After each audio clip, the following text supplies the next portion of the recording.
कैसे हैं आप सभी? आई होप अच्छे होंगे, राइट। चलिए, मैं योगिता प्रजापति यूट्यूब चैनल पे आप सभी को स्वागत करती हूँ और आज मैं आपके लिए लेके आई चैप्टर फर्स्ट, जिसमें आज हम समझेंगे यूक्लिड विभाजन प्रमेय का। राइट बच्चों, इंपॉर्टेंट है, ध्यान से समझिएगा, एग्जाम में इसके सम 100% पूछे जाते हैं। ठीक है, अब देखिए यूक्लिड विभाजन प्रमेय का क्या होता है। तो देखो, इसके अंतर्गत मैं दो संख्याएं ले लेती हूँ, एक हम ले लेते हैं a, राइट, और दूसरे हम ले लेते हैं b। अब यहाँ पर ध्यान से समझिएगा, a का मान हमेशा b से क्या होना चाहिए? बड़ा होना चाहिए, राइट। और जब a का मान b से बड़ा होता है तो हम इसे किस रूप में प्रदर्शित कर सकते हैं? तो मैं लिख सकती हूँ यहाँ पे a = bq + r, राइट। यह होता है यूक्लिड विभाजन प्रमेयिका का सूत्र, राइट बच्चों। अब देखिए यहाँ पर q क्या है, r क्या है, उसे भी समझते हैं। जहाँ जो r आपको दे रखा है, जहां r का मान b से छोटा होता है, राइट, लेकिन 0 या 0 से क्या होता है? बड़ा होता है r का मान। ठीक है, अब आप सोच रहे होंगे q क्या है, r क्या है? तो a और b, तो a बड़ी संख्या, b छोटी संख्या, तो q है यहाँ पर हमारे लिए क्या हो जाएगा? भागफल,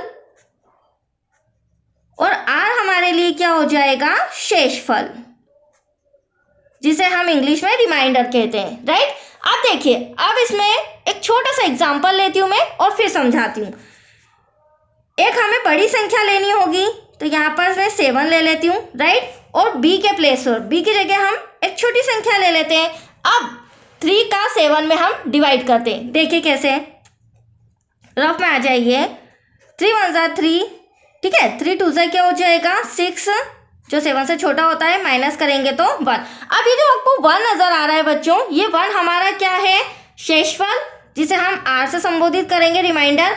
और जो 2 जो हमारा आंसर आ रहा है, वो हमारा क्या है? भागफल, जिसे हम q से संबोधित करेंगे। ठीक है, हालांकि ये बेसिक चीजें पता है आपको, बट हमें किसके अकॉर्डिंग इसे समझना है? यूक्लिड विभाजन प्रमेयिका के सूत्र के अकॉर्डिंग। ठीक है, अब ये जो मैंने फॉर्मूला लिखा है, इसे हम किस तरह से इसे कन्वर्ट करते हैं इस फॉर्मूले के अकॉर्डिंग। तो देखिए, फॉर्मूला हमारा क्या दे रखा है? फॉर्मूला है हमारा a = bq + r। तो आपको भी जो भी सम दिया जाएगा उसे किस तरह से लिखना है? तो देखिए, a को मैंने सबसे बड़ी संख्या 7 माना था, b को मैंने क्या माना था? 3। q आपके सामने कितना आया है? 2। देन 1 कितना आया है आपके सामने? रिमाइंडर।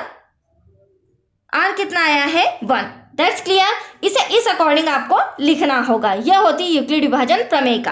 अब देखिए, 7 तो एज इट इज ऐसा का ऐसा यहाँ लिख देते हैं। 3 × 2 = 6, इसे सॉल्व करेंगे, यहाँ पर बचा 1, 6 और 1 कितना हो जाएगा? 7। अब आप देख सकते हैं दोनों तरफ हमारा आंसर सेम आ रहा है, मतलब क्वेश्चन भी 7 है, देन आंसर भी 7 है, मतलब कि लेफ्ट हैंड साइड भी बराबर है, राइट हैंड साइड भी बराबर है। इसका मतलब क्या हुआ बच्चों? जब दोनों साइड हमारी बराबर होती है तो हमारा सम सही है, और यही कहलाता है यूक्लिड विभाजन प्रमेय का। मतलब इस सूत्र के आधार पर हमें सम को सॉल्व करके आंसर लाना। That's clear. तो ये हो गई आपकी यूक्लिड विभाजन प्रमेय का, जो कि मैंने समझा दी है। अब हम chapters plus questions next video में स्टार्ट करेंगे। ओके बच्चों, थैंक यू।